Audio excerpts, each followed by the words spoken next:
bienvenue au plateau de votre émission Grand Jury pour ensemble, avec l'invité que nous avons, décrypter l'actualité sociopolitique de notre cher pays, le Togo. Ce matin, nous allons aborder le volet relatif à la grogne sociale et réfléchir également autour de la problématique d'une transition que prônent la plupart des partis politique aujourd'hui pour le bien-être de nos populations togolaises.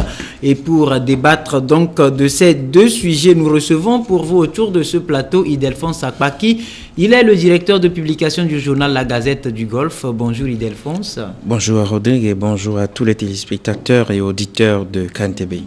Après un week-end bien chargé, bien sûr, on se retrouve. On se retrouve pour notre boulot, notre noble profession. Malgré les grandes difficultés, justement, on s'en remet à Dieu. Merci. Avant d'aborder les sujets, je rappelle que nous avons sur notre table ce matin quelques journaux dans les kiosques parlant de temps nouveau qui titre à la une confidentielle le PNIASA en danger pour cause de corruption. Et puis la STT tempère ses ardeurs. Pas de grève sèche cette semaine, écrit Temps nouveau. Alberto Olimpio, une vie d'errance et de renoncement. L'histoire d'une grenouille qui se voyait dans la peau d'un éléphant, écrit Temps nouveau. Et puis dans sa rubrique Entre nous, le journal écrit Tchoboé, le code du complot contre Jean-Pierre Fabre, s'interroge. Temps nouveau. Présidentielle 2015, analyse des chances de chaque candidat. Et pour finir, rencontre annuelle de l'amicale des retraités du port autonome de Lomé. L'AREPAL et l'ONG ASVOPA pour un suivi psychomédical régulier des anciens portuaires. Ça, c'est Temps nouveau. Nouvelle opinion également dans les kiosques, écrit Journée de sensibilisation de la DOSI. Les commerçants du marché de Toti éclairés sur les atouts et opportunités du secteur informel. Renforcement du secteur éducatif au Togo. 2 bâtiments de classe et un bloc sanitaire inauguré par Siemens dans le canton de Madikbeto Legba Sito. Présidentielle d'avril prochain, nouvelle opinion écrit Tous contre Fort, Fort contre tous. Et puis c'est avec les photos des différents candidats, Aimé Tchaboré Gogué, Djeritama du NET, Maître Tchassona Traoré du MCD, Jean-Pierre Fabre de CAP 2015 et Fort Nyasingbe de UNIR. Fabre candidat, les autres de l'opposition out. Jeu bien réussi pour le roublard. Titre nouvelle opinion. Et puis vers un puissant échec d'un opposant qui s'embrouille, Jean-Pierre Fabre, la possibilité de rachat sans espoirs, écrit nouvelle opinion. Bras de fer entre autorités et STT, l'élève et le surveillant général libérés le vendredi dernier. Les travailleurs observent une trêve d'une semaine. Le mauvais rôle joué par les ODDA sur la scène politique, de quelle marge de manœuvre dispose la société civile pour empêcher Fort à se représenter, s'interroge nouvelle opinion. Et pour finir, le journal s'est intéressé à la Journée internationale de la femme édition 2015 et écrit « Libérer les femmes pour garantir l'avenir de tous ». Lettre de la COSA également dans les kiosques ce matin pour une élection apaisée. Tourner le dos aux aventures périlleuses, titre le journal. La DOSI en tournée de sensibilisation. Ingrid Awade face aux commerçantes et commerçants du marché de Toti. Divagation politique, Tchoboé, un regroupement opportuniste pour la même pagaille, écrit lettre de la COSA. Inauguration d'une nouvelle usine Scan Togo pour accroître la production du ciment. Compagnie énergie électrique du Togo, la satisfaction des consommateurs au centre des préoccupations, s'interroge lettre de la COSA. Et puis FESPACO 2015, les talons d'or attribués au Marocain Hicham Ayouch. Et puis pour finir, l'éveil de la nation également dans les kiosques, titre action sociale de la société Siemens à Madikbeto Legba Sito, des salles de classe équipées et des sanitaires pour plus de 1000 élèves. Le journal parle de la désorganisation de l'opposition pour la présidentielle d'avril 2015 et titre « Les raisons d'un échec programmé » avec bien sûr les photos des 4 représentants de l'opposition. Des actes en déphasage avec les paroles. Les premiers faux pas de Tipi Achadam, écrit l'éveil de la nation. Révolution industrielle, Scan Togo mine, dote le Togo d'une usine de clinker, écrit l'éveil de la nation. et puis de l'informel au formel et soulager la souffrance des femmes. Ingrid Awade sensibilise les femmes du marché de Toti à Lomé. Double langage d'opposants impertinent. De pas d'élection sans réforme, le CAP 2015 arrive au pas de boycott, écrit l'éveil de la nation. Enlisement des activités scolaires et violence, la grève de la STT entraîne des dégâts collatéraux importants. Décès de Asia Abatani, maman du ministre Foli Bazi, une grande prière organisée à Sokodé pour le repos de son âme. Voilà donc pour ce qui concerne les journaux dans les kiosques ce matin. Nouvelle opinion, éveil de la nation, lettre de la Causa et puis les temps nouveaux. Ceci étant, rapidement, nous allons attaquer sans commentaire autour de ces journaux. Le premier sujet qui nous réunit autour de cette table aujourd'hui, la grogne sociale Ildefonse. Vendredi dernier, en Assemblée générale, la Synède des travailleurs du Togo a décidé d'observer une semaine de sursis pour permettre au gouvernement d'ouvrir les négociations autour de la plateforme revendicative. Mais au cœur de ces une semaine se cachent 2 jours de grève de zèle. Oui, je voudrais saisir cette occasion que vous m'offrez pour dire à tous les compatriotes togolais qui m'entendent et qui suivent cette émission que nous sommes en train de faire, que les premiers responsables de la synergie des travailleurs ne sont pas des vendeurs d'illusions, ce ne sont pas des porteurs d'illusions, mais c'est des responsables rompus à la tâche, les gens qui ont pris à cœur les aspirations du peuple togolais et par ricochet, les aspirations de ces milliers de Togolais, travailleurs, fonctionnaires, qui tirent le diable par la queue. Je voudrais avant tout saluer leur probité et leur courage. Ce courage qui anime ces jeunes gens et jeunes dames qui ont pris à cœur les problèmes de ces milliers de travailleurs togolais. La crise sociale au Togo ne date pas d'aujourd'hui. Et quand je me réfère aux propos de certaines autorités la semaine dernière, je me rends compte finalement que elles sont à la base des maux dont souffrent les travailleurs togolais. J'en ai pour preuve qu'il y a bientôt 2 ans que la Synergie a déposé une plateforme revendicative, comme vous venez de le dire, sur la table des premiers dirigeants togolais. En 2014, il y a eu une trêve. Rappelez-vous qu'en 2014, la Synergie n'a mené aucune action. Et c'est parce qu'entre-temps, entre ces responsables syndicaux et les autorités togolaises, il y a eu un moment où les 2 blocs ont essayé d'échanger. Voilà pourquoi il y a eu une trêve. Après la trêve de 2014, à laquelle les premiers responsables de la STT avaient pensé que le gouvernement allait prendre à bras le cœur, ou bien à bras le corps, je m'excuse leur doléance. Dans le budget 2015, on a assisté à une situation très désastreuse. Au terme de l'année 2014, dans l'élaboration du budget 2015, on s'est rendu compte que le ministère de la Santé, touché très froidement par cette crise sociale, a vu son budget rétréci de quelques millions. De 30%.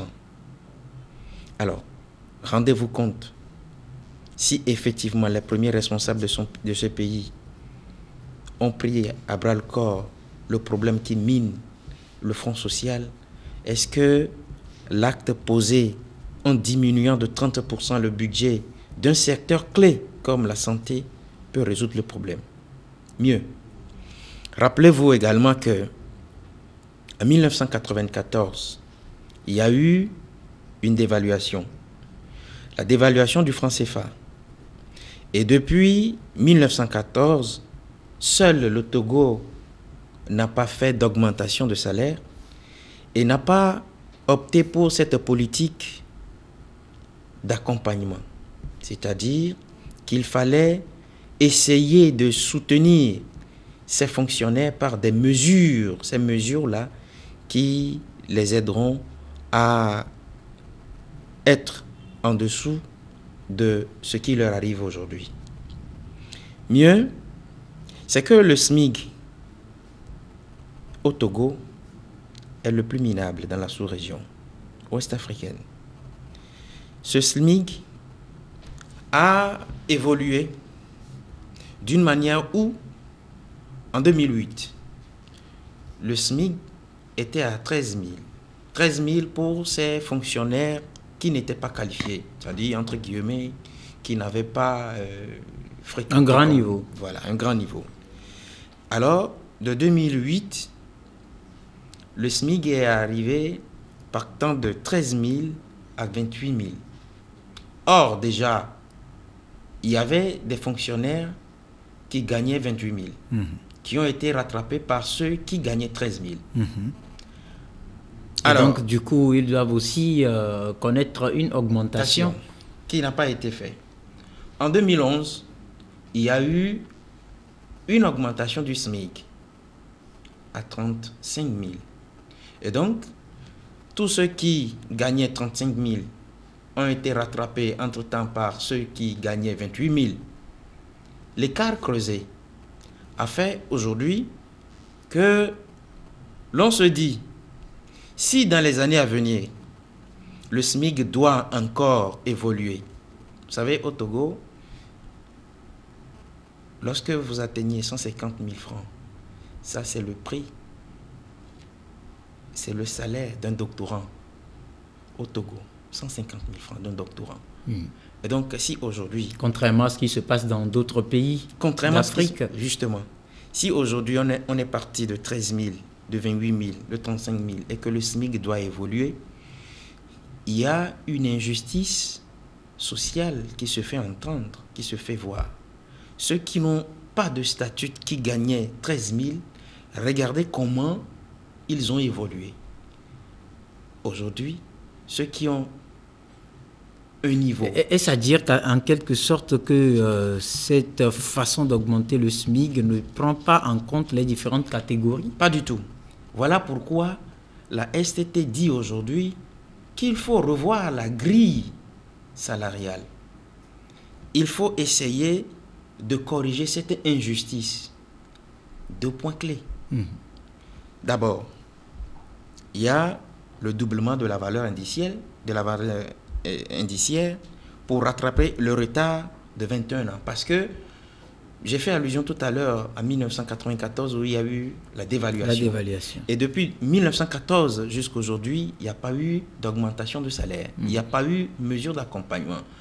Donc, les salaires tels qu'ils étaient en 1914 sont restés jusqu'à aujourd'hui. Alors, pour rattraper cela, et le gouvernement accepte, le gouvernement a reconnu, quant à lui, que le retard du salaire du fonctionnaire togolais est en retard de 15 ans. Si le gouvernement reconnaît que le salaire du fonctionnaire togolais est en retard de 15 ans, qu'est-ce qu'il faut faire? Il faut réparer le tort. C'est mieux que d'opter pour la fermeture des classes, des établissements scolaires. C'est mieux que de jouer au dilatoire. C'est mieux que de menacer les principaux responsables syndicaux. Vous voyez?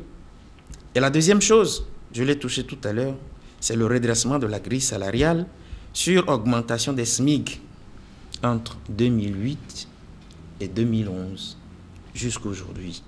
Voilà, le problème est simple. Si on essaie de revoir tout cela, on ne dira pas que les enfants, les élèves sont sortis parce que manipulés. Non.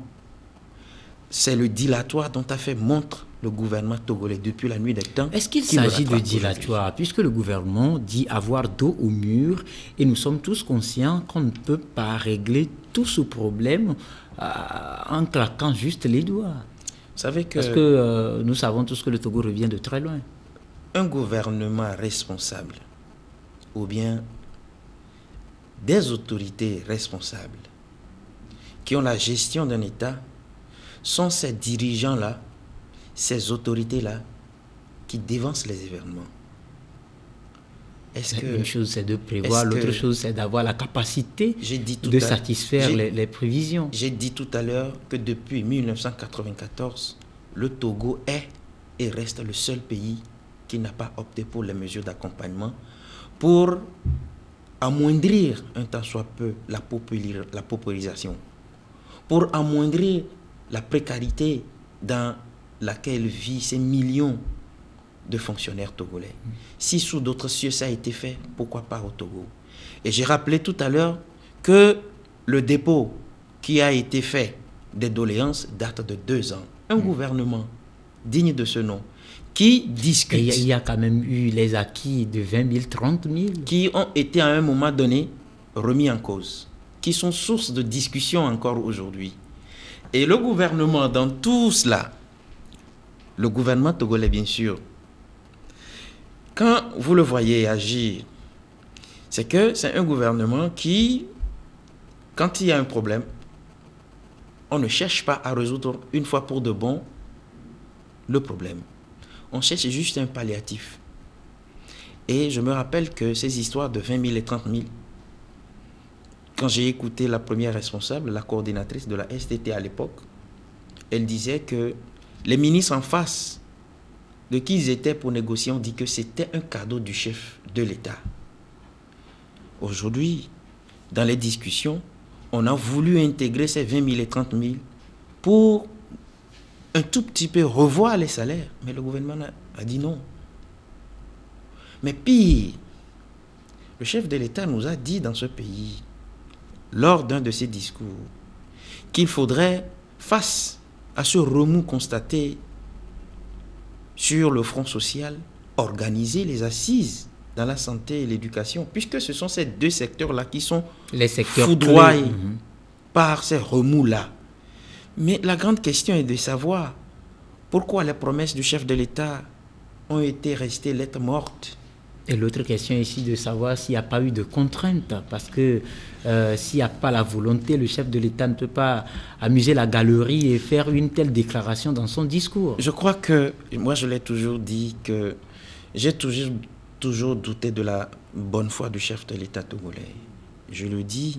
Il fait quand même des choses inespérées, des choses, on le voit sur beaucoup de chantiers pour soulager quand même aussi les populations. Le paradoxe, c'est que, juste un exemple du secteur de la santé, je ne peux pas comprendre qu'il y a tant de problèmes dans le domaine de la santé et qu'on impute encore sur le budget de la santé de 30%.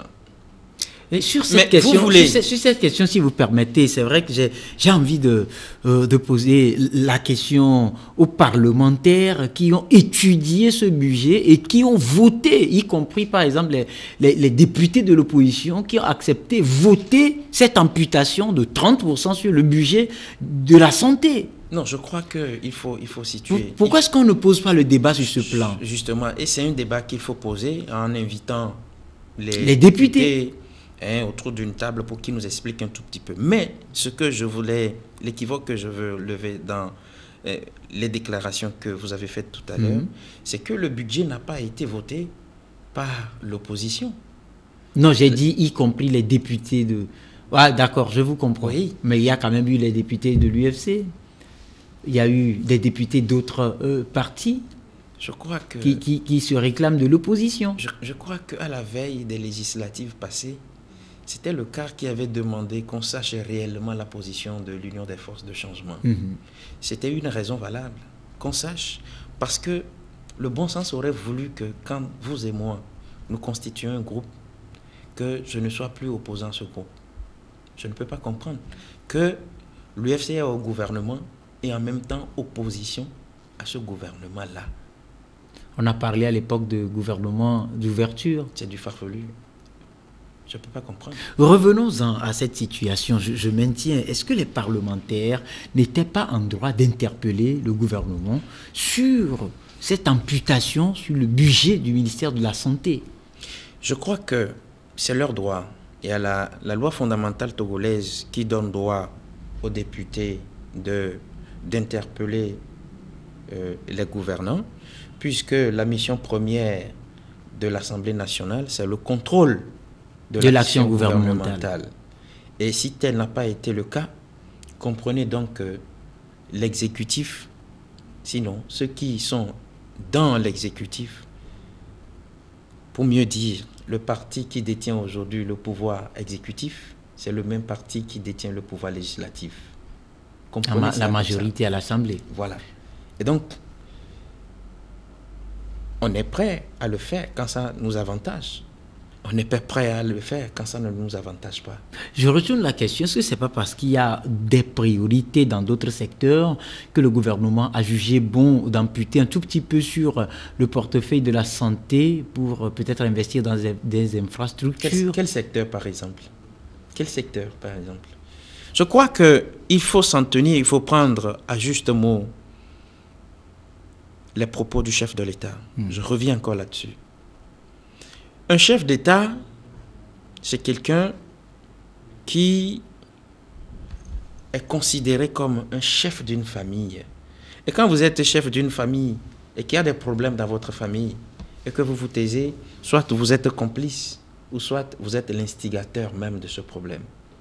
Je ne peux pas comprendre pourquoi le chef de l'État n'a pas cité d'autres secteurs en promettant qu'il y aura des états généraux. Pourquoi? Si vous trouvez aujourd'hui que l'urgence, c'est qu'on a consacré peut-être l'argent de l'État, du pauvre contribuable togolais, à faire autre chose qu'à s'attaquer aux réels problèmes qui minent l'État. Pourquoi le chef de l'État n'a pas parlé d'autres secteurs et qu'il a pris juste 2 secteurs clés qui aujourd'hui encore sont en proie aux mouvements sociaux? Pourquoi le chef de l'État a-t-il parlé de la santé et de l'éducation? Je m'exprimais tout à l'heure quant à la sortie des élèves dans les rues. J'ai mis sur 2 volets cette colère des élèves. D'abord, sur le plan de l'instruction, on voit les élèves dans la rue qui manifestent. Nous voulons des cours, nous voulons nos professeurs. Pourquoi? Parce que les professeurs qui sont membres de la centrale de la synergie des travailleurs ont dit « nous réclamons nos droits ». L'article 39 et par conséquent, l'article 39 de la Constitution togolaise leur donne ce plein pouvoir. Et en face, vous avez des élèves désabusés, frustrés. Pourquoi? Vous avez voulu le dire tout à l'heure. Les professeurs ont dit, nous considérons ces cours qu'on devait faire, ces jours de grève-là, comme fait. Supposez un seul instant. Parce que selon la loi, c'est des jours qui sont... qui sont des jours ouvrables où ils devaient normalement travailler et gagner. Et mais si ça ne le fait pas, ils ne gagnent pas. Ils ne gagnent pas. Et l'État leur soutire ça, le nombre de jours. De leur salaire. Alors, si vous savez que le syndicaliste a compris que s'il fait grève, on essaiera de lui enlever cela, qu'est-ce qu'il fera? Il vous dira, c'est comme ils le disent aujourd'hui, les enseignants ont dit aux élèves, considérez ces cours-là comme faits. Et si vous avez un enfant dans une classe d'examen qui doit prendre part à un examen à la fin de l'année et qui n'est pas arrivé à achever son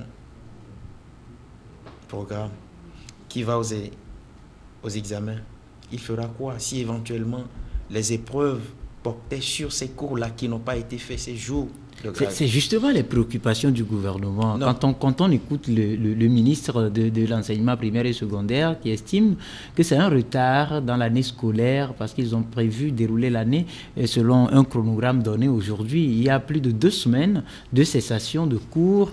Est-ce que ce n'est pas une sorte de tentative de sacrifice d'une génération? Vous savez, il y a des ministres qui m'ont fait sourire. Des ministres que j'ai entendus sur différentes chaînes de la capitale la semaine dernière. Vous avez cité M. Maganawe, j'ai entendu le ministre Nico Broom également, j'ai entendu le ministre Kolani, qui ne m'ont pas satisfait sur leurs déclarations parce que je dis que cette lutte syndicale a débuté il y a bientôt 2 ans, ou bien il y a 2 ans. Sur une chaîne, j'ai été très estomaqué d'entendre un auditeur interpeller le ministre Nico sur le fait que vous avez dit, monsieur le ministre, que le gouvernement fait des avancées. Citez-nous juste une seule avancée faite par le gouvernement togolais depuis que cette crise a commencé. Vous savez ce qu'il a répondu? Il a parlé de l'agriculture. Vous voyez ce que le chef de l'État fait? Ça, nous parlons des fonctionnaires. Vous voyez comment on a déplacé le problème? L'exemple positif du gouvernement face à cette situation des fonctionnaires, c'est que le chef de l'État est en train de promouvoir l'agriculture. Je ne comprends pas. Ça veut dire beaucoup de choses. Loin, avant que le budget ne soit voté, est-ce que le ministre de l'économie qui participe aux travaux n'est pas au parfum pour que prendre à cœur ce problème que le ministre dit, mais vous savez que la santé et l'éducation des problèmes, quand vous amputez encore tel nombre de sommes sur ce budget-là ou ces budgets-là, voilà ce que ça va donner. Le ministre de l'économie était là. Mais à qui la faute? On revient toujours au gouvernement. Mais si le gouvernement a mis tout ce temps-là pour étouffer ces crises en faisant quoi? Du dilatoire. Et concernant ce dilatoire, je me rappelle certains propos du porte-parole de la synergie des travailleurs, M. Docteur Gilbert Tcholinanou, qui disait qu'ils ont l'impression que chaque fois pour étouffer les choses, le gouvernement met en place une commission. Juste on dit, mais en commission, comme ils l'ont fait encore aujourd'hui, parce que ce matin, j'ai écouté le ministre Maganaoui dire nous allons continuer les travaux en commission. Alors c'est ce genre de pratique, c'est celle adoptée par ceux qui étaient très proches du général de Gaulle à l'époque. Mais il faut toujours discuter dans un cadre. Et chaque fois, quand vous discutez et que vous ne trouvez pas de solution, il faut continuer les discussions. C'est ce que la STT dit aujourd'hui. On met toujours en place des comités. On met en place des commissions. Au jour le jour, ça revient. Mais, Rodrigue, je dis, quel genre de difficulté qu'éprouve le chef de l'État à dire aux fonctionnaires, je vous ai fait la promesse d'organiser les états généraux pour qu'on essaie de toucher du doigt les réalités qui minent ces deux secteurs. Mais dites-moi aujourd'hui, parce que c'est un chef d'État qui a parlé, je doute de la bonne foi du chef de l'État face à ces crises-là, cette crise qui secoue le monde social. Et je l'avais caricaturé sur deux volets tout à l'heure au niveau des élèves. J'avais parlé de l'instruction. Ces élèves-là qui voient leur instruction bafouée. Parce que les cours qu'ils devaient faire ces jours-là ont été... C'est la raison pour laquelle les enseignants ont besoin de diluer leur vin. Et sur un autre plan purement social, ces mêmes élèves sont issus des parents fonctionnaires qui vivent la précarité, qui tirent le diable par la queue. Qu'est-ce que vous voulez? Quelle est cette réaction que vous voulez que ces élèves-là aient en face d'une situation comme ça? Déjà, ils sont soucieux sur un plan purement de l'instruction. Et sur un plan social, voilà le papa qui est fonctionnaire, qui tire le diable par la queue. Mais est-ce que ces genres de réactions que nous avons aujourd'hui ne sont pas des réactions qui sont nées de l'insouciance des premiers dirigeants de ce pays? Est-ce qu'il s'agit de l'insouciance, puisque le chef de l'État multiplie des actions destinées à soulager les populations de l'extrême pauvreté? On voit par exemple le Fonds national de la finance inclusive qui s'apprête à lancer un second produit à Agricef, à celle des agriculteurs aux services financiers. Autant de projets mis en œuvre pour permettre aux populations de se soulager. Est-ce qu'aujourd'hui, ce n'est pas finalement question de temps? Et quand on voit par exemple le chef de l'État candidat à sa propre succession, peut-être que c'est un mandat qui devra lui permettre de régler définitivement ces problèmes. Vous avez touché du doigt un ministère qui surfe sur la pauvreté des Togolais, le ministère du développement à la base. C'est un ministère en réalité, selon moi, qui est là juste pour faire la propagande du chef de l'État. Pourquoi? Et c'est un ministère qui surfe sur la pauvreté de ces millions de Togolais que nous sommes. Comment? Le développement, ce n'est pas la télé, ce n'est pas la radio, mais sur le terrain. Ouais, on voit quand même de milliers de jeunes créer de l'emploi. On voit le Provonat, on voit l'ANPE, on voit le Faïège. Il y a beaucoup de projets, beaucoup d'initiatives destinées au plein épanouissement de la jeunesse togolaise. Est-ce que vous avez investigué pour savoir qui sont sous ces genres de conglomérats, d'associations créées? On voit quand même des réalisations. On voit des réalisations. Il y a quand même des foires qui permettent de... Je crois qu'il faut être un peu sincère. Quand vous me parlez de Progonat, de tout cela, quel est le résultat positif que nous avons aujourd'hui? Les jeunes qui ont les premières expériences en matière d'emploi, en matière d'entrepreneuriat. Et ils ont combien de cabinets? C'est en train. Si on s'en tient, parce que Madame la ministre Victoire Toméga Dogbe du développement à la base a dressé un bilan positif en fin d'année 2014 par rapport aux activités réalisées par son ministère. Elle ne peut pas faire autre chose. J'ai dit tout à l'heure que quand on s'est attaqué au ministre Broum sur l'état des fonctionnaires togolais, au lieu de parler des fonctionnaires, il a parlé de l'agriculture. Revenons dans le secteur de l'éducation. Aujourd'hui, les enfants ont repris les chemins des écoles.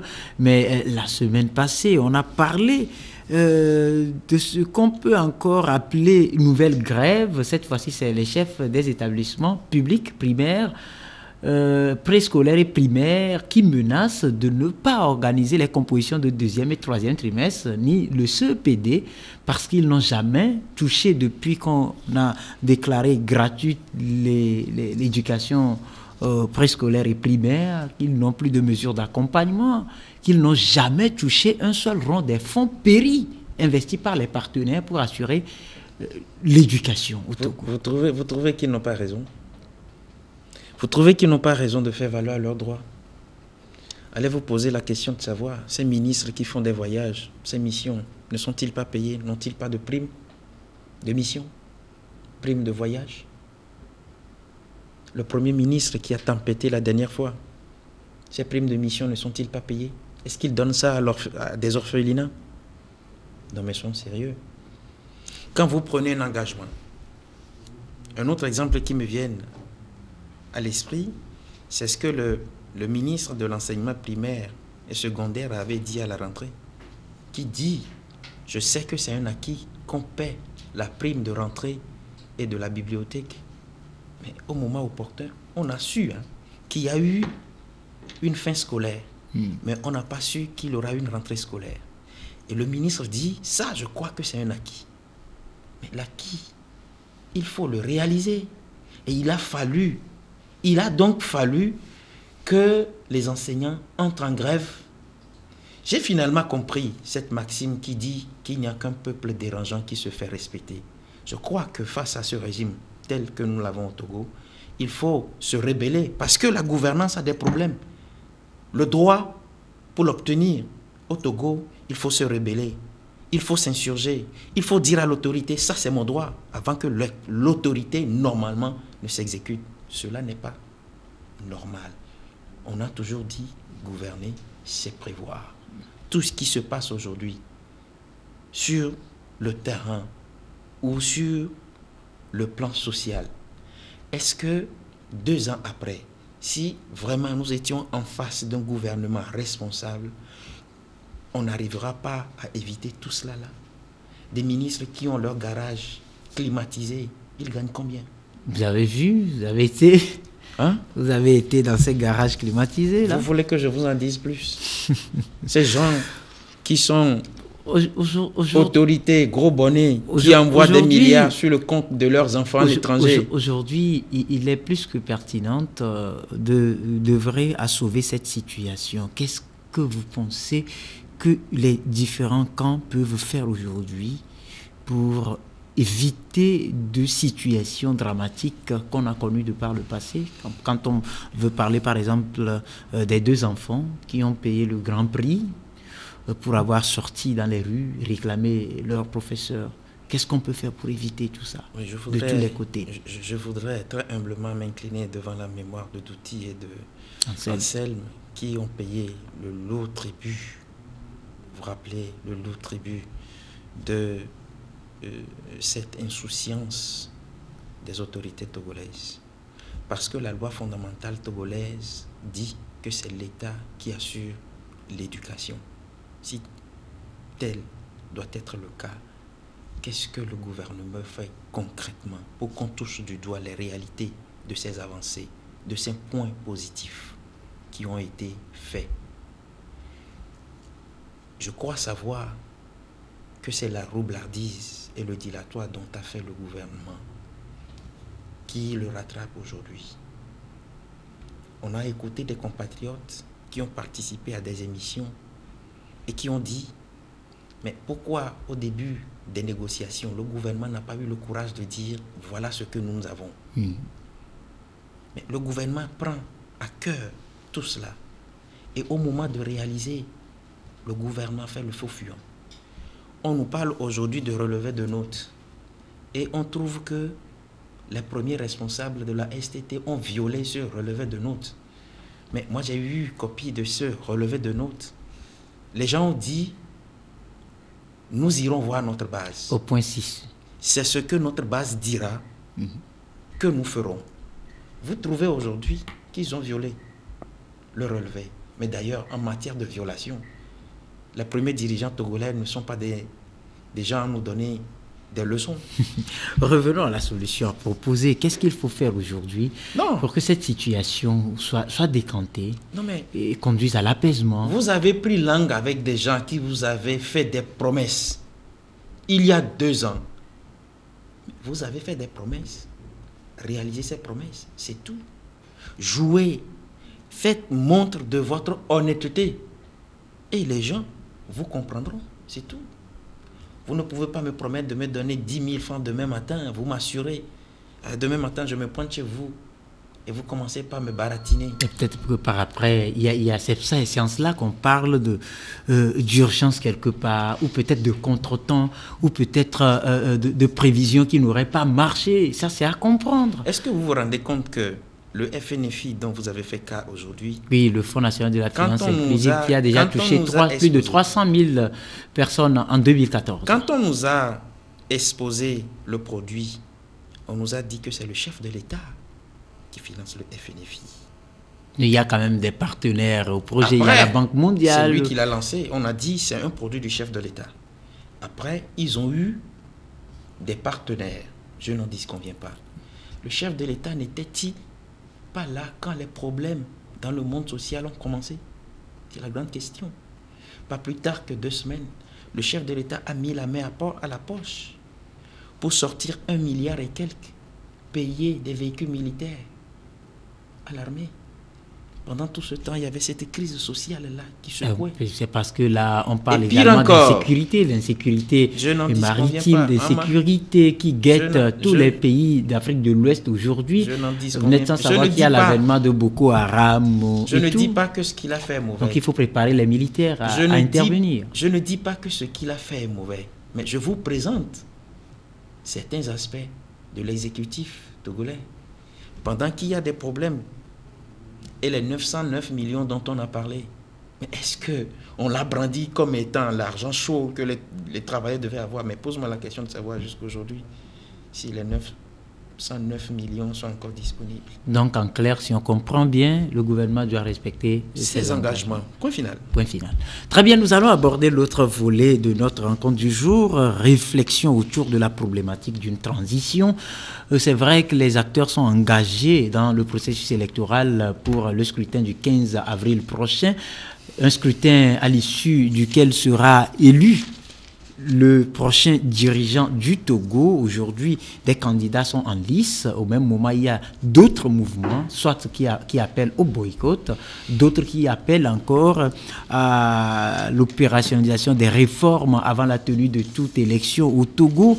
Il y a d'autres encore qui parlent de transition. Aujourd'hui, de plus en plus, on comprend que la problématique d'une transition fait face, cette problématique de transition brandie depuis les premiers jours par le Front des Patriotes pour la démocratie de l'honorable Djimon Auré, semble devenir aujourd'hui le verset biblique le plus lu par les leaders politiques qui y voient une solution efficace de sortie de crise.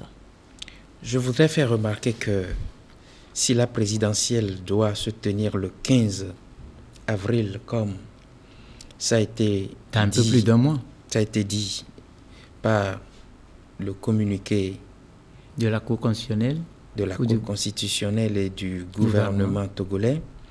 Je crois que cette présidentielle interviendra dans un contexte de crise sociale, doublée d'une crise de confiance entre les acteurs politiques. Il y a eu une crise de confiance. Je crois, pour ce qui me concerne, que tout a été fait pour que, si ces élections-là, ou bien cette élection-là tenait, inévitablement, l'on retournera à cette manière de concevoir la politique qui se fait, c'est-à-dire élection, contestation, répression, négociation, et la vie continue. Je crois. Si cette situation que nous vivons aujourd'hui, si elle n'est pas décantée, c'est ce à quoi nous arriverons. Déjà, il y a un problème de fichier électoral qui se pose. Et nous avons aujourd'hui cette confirmation de ce que le fichier électoral qui va servir pour l'élection présidentielle prochaine, cette confiance qu'elle n'est pas fiable. Et si ce fichier électoral dont nous parlons n'est pas fiable, c'est bonjour les dégâts. Il y a également le fait que la CENI, qui normalement est cette institution qui doit être indépendante, n'est qu'indépendante que de nom. C'est-à-dire que les membres de la CENI ne se comprennent pas. Des gens qui ont trouvé que démocratie.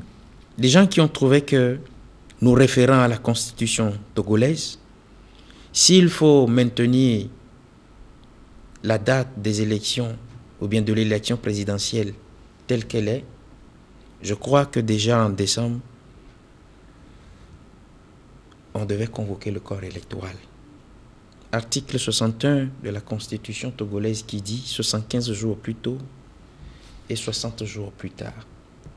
Tout en ayant à l'esprit que le mandat du chef de l'État actuel prendra fin le 3 mai 2015, puisqu'il a prêté serment un 4 mai 2010.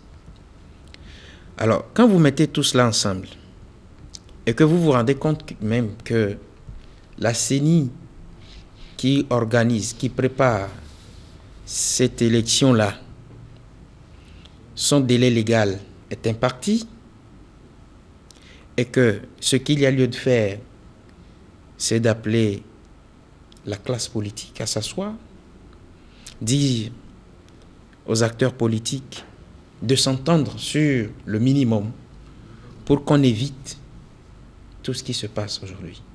On a comme l'impression qu'un candidat a à lui seul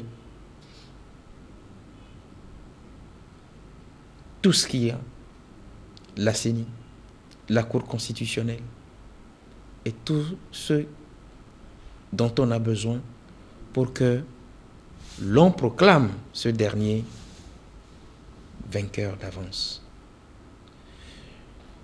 Je suis beaucoup plus peiné. Mais à la CENI, il y a quand même des représentants des partis d'opposition à la CENI. C'est à travers eux que nous savons aujourd'hui qu'il y a énormément de problèmes. Est-ce que vous avez une fois entendu, à quelques jours, à quelques semaines d'une élection telle que l'élection présidentielle, depuis que vous êtes né, depuis que vous êtes togolais, que le parti au pouvoir fait démissionner 4 de ses membres et renvoie comme un chien galeux un 5e? Lui, il n'a pas démissionné. Hein? On l'a changé. Selon le communiqué, Non, il a démissionné. Il y a 4 qui ont démissionné premièrement. À qui on a prêté l'expression d'avoir démissionné. On les a fait, en réalité, démissionner. Mais un 5e... qui aussi a démissionné plus tard. Je crois qu'il faut revoir tout cela. Parce que, jusqu'à preuve du contraire, si on ne fait pas attention, les vieux démons dont parlait le chef de l'État, qui ont refait surface en 2005, si on n'y prend pas garde, reviendront. Et ça serait extrêmement grave. Et c'est en cela que les gens parlent finalement de transition, les gens prennent l'option de transition. Je crois que si les ingrédients, et là je parle en tant que journaliste, si les ingrédients sont tels que la situation qui prévaut aujourd'hui dans notre pays nécessite une transition, si les ingrédients sont là, je crois qu'il faut faire une transition. Je crois qu'il faut remettre tout à plat. Mais si les gens trouvent qu'ils ont la garantie nécessaire d'aller aux élections et de gagner, de monter au pouvoir, de changer les choses pour qu'une réelle alternance soit de mise au Togo, si les gens ont cette garantie-là, je crois qu'ils ont leur raison de participer à une quelconque élection présidentielle. Mais il y a une question qui revient dans la masse. On estime que c'est dans un état de crise qu'on parle de transition. Aujourd'hui, parler de transition au Togo où il n'y a pas de crise, est-ce que ce n'est pas une façon de positionner des pions là où il n'y a pas... Si vous écoutez très bien ceux qui dirigent ce pays, ils vous diront que le Togo est en crise. Nous avons parlé tout à l'heure de la crise sociale. Toi et moi, nous abordons actuellement cette crise politique. J'ai froid dans le dos des fois quand je me rends compte que les gens ont signé un accord et refusent de l'appliquer. L'APG? Oui. La réforme. Le gouvernement quand même a essayé de peindre un tableau en termes de bilan d'application de l'APG. C'est pour ça que les acteurs parlent aujourd'hui de reliquat de l'APG. Reliquat. Ça veut dire qu'il y a eu des avancées. Reliquat ou pas, vous savez que sur un plan purement géopolitique, et c'est encore le Togo qui est resté un pays atypique. Le Togo est resté une curiosité dans la sous-région et même sur le plan international. Prenez les pays de l'UEMOA, tous ces pays qui composent l'UEMOA, qui ont un système économique unique. Et prenez le Togo sur un système purement institutionnel. Vous comprendrez que il n'y a que seul le Togo dans ce conglomérat-là qui a sauté les verrous de la limitation des mandats présidentiels et qui a imposé un mode de scrutin à un seul tour. Est-ce que ça a été imposé, puisque ce sont les élus du peuple qui ont pris l'initiative de retoucher la Constitution? Quel élu? Par rapport aux prérogatives de l'État. Quel élu? Les députés à l'Assemblée nationale. Non, je crois que c'est un faux problème. J'ai dit tout à l'heure que sur un plan purement géopolitique, le Togo n'a pas fait d'avancée en matière démocratique. Le chef de l'État, sinon le président de la République, selon les normes internationales, doit être élu sur la base d'un scrutin uninominal à la majorité des votants. Il faut qu'il ait cette adhésion-là pour être le chef ou bien le président de tous les citoyens. Si tel n'est pas le cas, je suis désolé, sur un plan purement géopolitique. Et puis, d'ailleurs, quand on nous rabat les oreilles de ce qu'au Togo, il n'y a pas de limitation de mandat présidentiel, nous le savons, que c'est juste un clan là qui s'est réuni quelque part et qui a trituré la Constitution. À l'Assemblée nationale. Qui a trituré la Constitution togolaise. Mais la grande question, c'est de savoir, est-ce que ce qu'ils ont fait là apporte quelque chose de bien à l'État togolais et aux citoyens togolais en matière démocratique? Non, parce que nous sommes la curiosité du monde. Le Togo est devenu un pays malade. Le Togo souffre d'une crise immorale, de moralité. On n'a plus d'hommes. Il n'y en a plus qui doivent faire part d'une certaine moralité à tous les niveaux.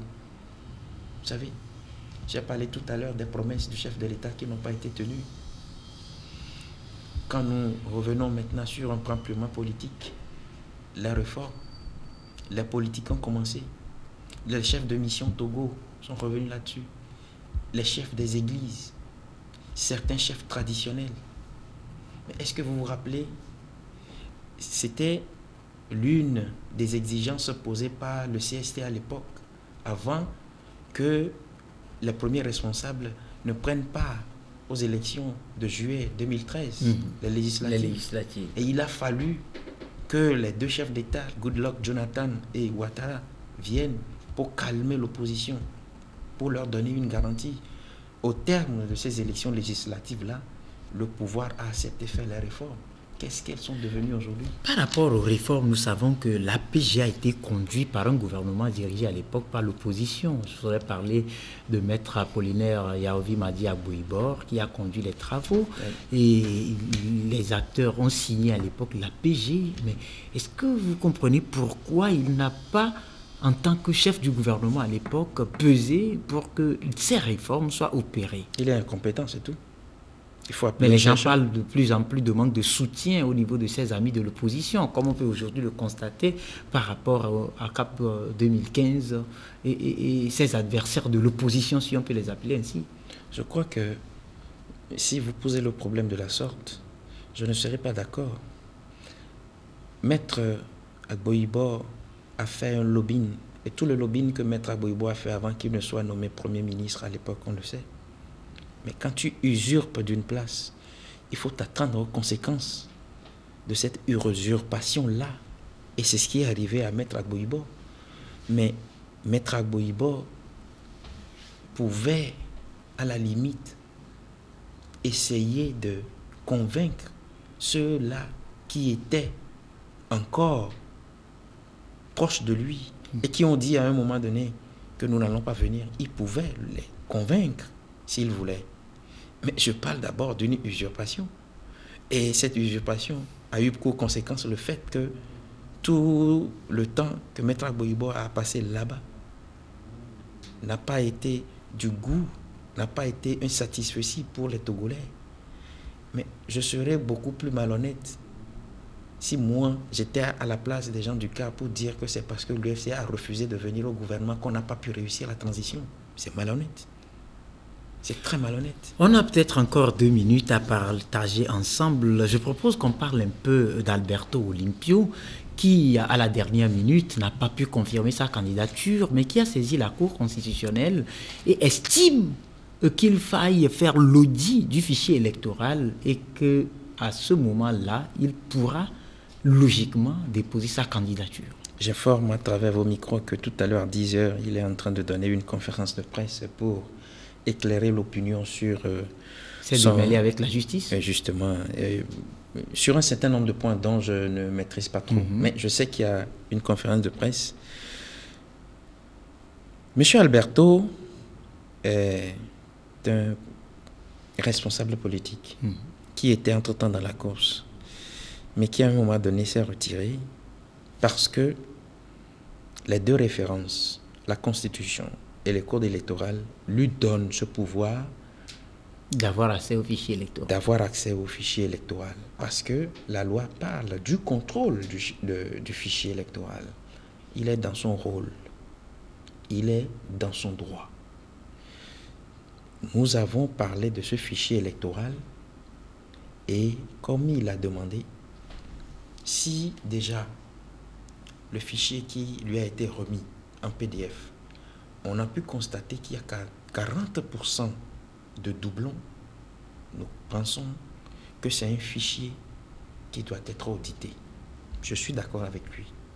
Qu'un audit soit fait pour que les erreurs qui ont été commises en 2013 ne soient plus de mise en 2015 avec l'élection de celui-là qui doit présider à la destinée de l'État. Je crois qu'il est dans son rôle. Je crois que sa démarche est à saluer. Mais pour ce qui est de sa démêlée avec la justice, nous sommes en train d'investiguer. Je n'ai surtout pas l'intention, et cela ne ressort pas de ma culture, de parler quand je n'ai pas l'information pour essayer de diffamer. Et donc, tout ce que je sais qui motive aujourd'hui le retrait de M. Alberto, c'est que les jeux ne sont pas clairs. Et il est parti de l'audit du fichier dont il fait la demande, conformément à un article du Code électoral. Si tel est le cas, il est dans son rôle, il est dans son droit. Merci beaucoup. C'est moi qui vous remercie. Bien de choses donc vous avez suivi et c'était votre émission Grand Jury, le premier numéro de cette semaine sur la télévision Espoir 47 et les médias partenaires, Radio KNTB à Lomé, Radio VGK à Palimé, Radio Lumière à Anéro, le www.ebenradio.com sur le web et le www.togovision.com. Bien de choses chez vous, le rendez-vous c'est pour demain, même chaîne. Au revoir.